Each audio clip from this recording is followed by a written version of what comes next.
Bonjour à tous, aujourd'hui on se retrouve sur un tutoriel qui fait un peu le tour de toutes les bases de Blender. On va essayer de faire une animation assez satisfaisante en utilisant du coup des choses de base, donc de l'animation, un tout petit peu de modélisation, vraiment très basique, de la simulation et des modificateurs qui sont un peu comme vos calques sur Photoshop, les effets de calque sur Photoshop. Je réexpliquerai ça en temps réel, mais le but voilà, c'est de faire une animation plutôt agréable à regarder, tout en apprenant les bases de Blender. Donc sur ce, c'est parti. Donc ce qu'on va faire, c'est qu'on va partir sur un nouveau truc, une scène vide de Blender, donc CTRL N comme dans tous les logiciels pour faire une nouvelle scène. Ici on part sur une scène que j'ai créée, c'est un template que vous pouvez gagner sur le Discord avec les points. Vous pouvez acheter ce truc là et du coup vous pouvez avoir une scène du coup avec déjà des lumières, un éclairage 3 points, le sol qu'on ne peut pas sectionner comme ça nous embête pas, plein de petits réglages, notamment le fait que le viewport est plus joli, on voit mieux ce qu'on fait que dans le mode de base. Donc voilà, si vous voulez ça, n'hésitez pas à être actif sur le Discord, à vous entraider, poser des questions, voilà. C'est aussi pour promouvoir ça. Et du coup, ça permet de démarrer un peu plus vite. Donc ce qu'on va faire ici, c'est qu'on va simplement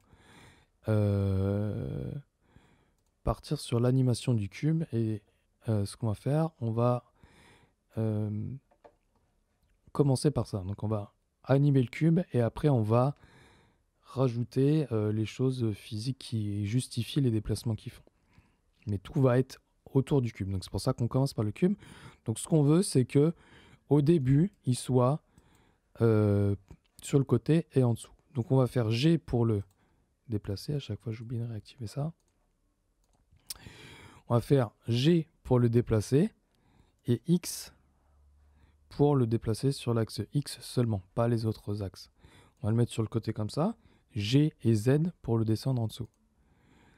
Voilà. Là, il est à l'endroit où on veut qu'il soit au début, à ce moment-là dans le temps. La timeline en bas est là. Et on va faire simplement I pour insérer une keyframe, une image clé de l'emplacement, location tout simplement. On ne va pas mettre de keyframe sur le reste pour l'instant. Et voilà, donc au début, il est là. On va faire barre d'espace pour jouer un peu le temps. Et là, tac, on va dire que là, voilà, peut-être à 40, allez. Il va à la 40e image. Donc ça fait à peu près un peu plus d'une seconde. Il va être monté en haut. Donc je fais G, Z, où je clique sur la molette du milieu quand je fais G. Et je glisse dans une direction, par exemple vers le haut. Et ça bloque sur l'axe. Ok. Donc je le monte là. Je vérifie qu'il est bien au ras du truc. Très bien. Et là, je fais I pour ajouter une keyframe. On peut faire location. Available, ça va faire ce que vous avez déjà fait, ceux dont vous avez déjà fait des keyframes. Donc là, en l'occurrence, ça revient au même. On va le laisser un petit peu sur place pendant une petite seconde, voilà. Pendant 10 frames, location.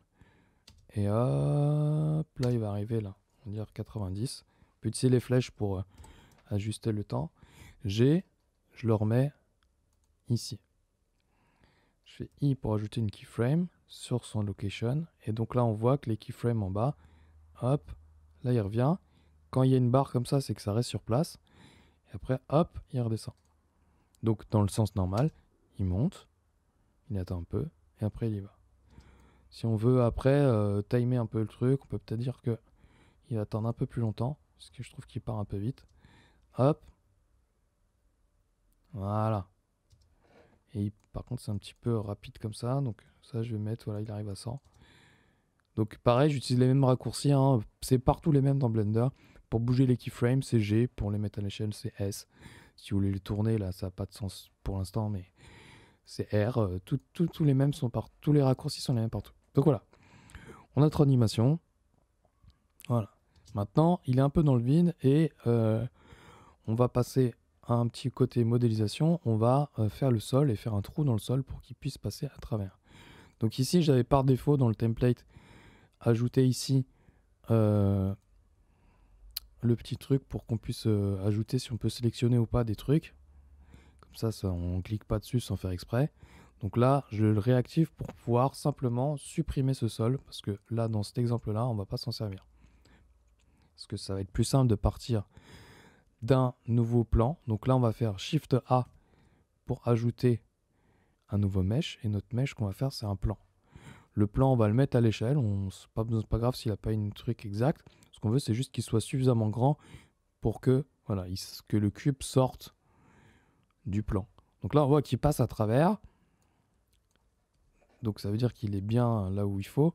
Par contre, on va vouloir faire un trou dans le plan. Donc ce qu'on va faire, c'est qu'on va éditer le plan. Donc on sélectionne le plan, il est bien là sélectionné, on est en mode objet, on va passer en mode edit. On appuie sur la touche tab, celle qui est à gauche de A, pour passer du mode edit au mode objet.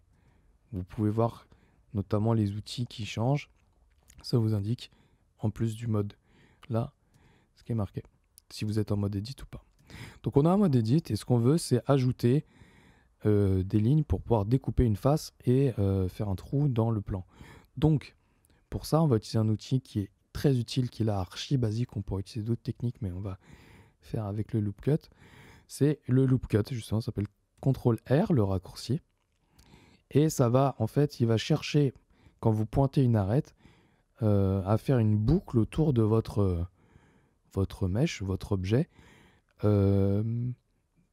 perpendiculairement à l'arête que vous choisissez. Donc par exemple, on va choisir dans ce sens-là.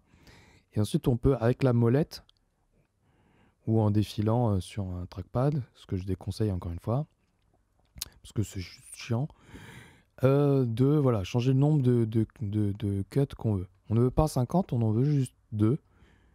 Hop, et on va déplacer ça ici. Hop, et on va prendre celle-là, et on va la mettre.